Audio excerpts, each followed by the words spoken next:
የጤና ሚኒስቴር በሩብ ዓመቱ የግብዓት እጥረት፣ የመድኃኒት ዋጋ መጨመር፣ የበጀት ቶሎ አለመለቀቅና ሌሎችም ተግዳሮቶች እንደገጠሙት አስታውቋል።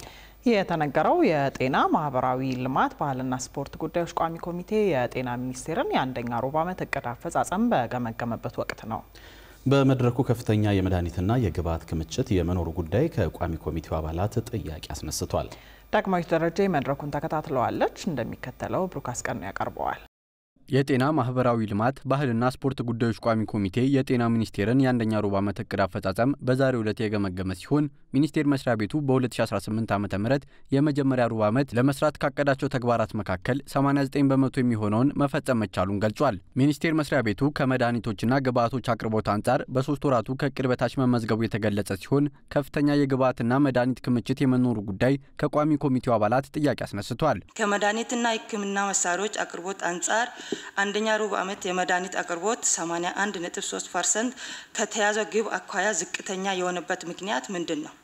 ችግሩን ለመፍታት ምን እየተሰራ ነው? የመድኃኒትና ሕክምና መሳሪያ ከፍተኛ ክምችት በዋና መስሪያ ቤት በቅርንጫፍ መጋዘኖች ሪፖርቱ ያመለክታል። በፍጥነት ተሰራጭቶ በስራ ላይ እንዲውል ለምን አልተደረገም? የጤና ሚኒስቴሯ ዶክተር መቅደስ ዳባ በበኩላቸው በ2018 ዓ.ም የመጀመሪያ ሩብ ዓመት 34.1 ቢሊዮን ብር የሚገመት የመድኃኒት ክምችት መገኘቱንና ከ17 ቢሊዮን ብር በላይ ዋጋ ያላቸውን መድኃኒቶችና ግብዓቶች ለጤና ተቋማት መሰራጨታቸውን ገልጸዋል። በአጠቃላይ ግን በሩብ ዓመቱ ወደ 34.1 ቢሊዮን ብር በላይ የሚሆኑ መድኃኒቶች በክምችት ቦታዎቻችን ውስጥ እንዲገቡ ተደርጓል። በመደበኛ በጀት ወደ 2.1 ቢሊዮን የሚሆኑ በፕሮግራም ደግሞ ወደ 14.8 ቢሊዮን የሚሆኑ ተገዝተዋል። በአጠቃላይ ግን 17.8 የሚሆን መድኃኒቶች ወደ ጤና ተቋማት ደግሞ እንዲደርሱ ስርጭቱን አድርገናል ማለት ነው። በመድረኩ ለ6 ወራት የሚበቃ የመድኃኒት ክምችት መኖር አስፈላጊ መሆኑ የተጠቀሰ ሲሆን ከዚህ ላነሰ ጊዜ የሚቆይ መድኃኒት ክምችት ሲኖር በቶሎ ግዢ መፈጸም እንደሚገባም ተመላክቷል። ሌላው ከቋሚ ኮሚቴው የተነሳው ጉዳይ የወባ በሽታ ከጊዜ ወደ ጊዜ እየጨመረ መምጣቱ ሲሆን በዚህ ላይ ሚኒስቴር መስሪያ ቤቱ እየሰራ ስላለው ስራ ጥያቄ ቀርቧል።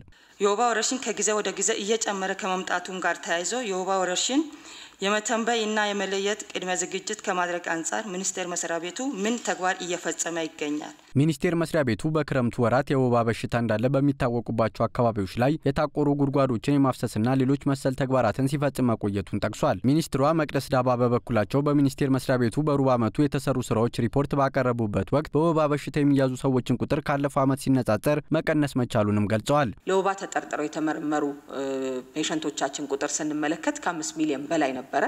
ያም እንግዲህ ከዛ ውስጥ 1.9 ሚሊዮን አካባቢ ፖዚቲቭ የነበራቸው ፔሸንቶች ነበሩን።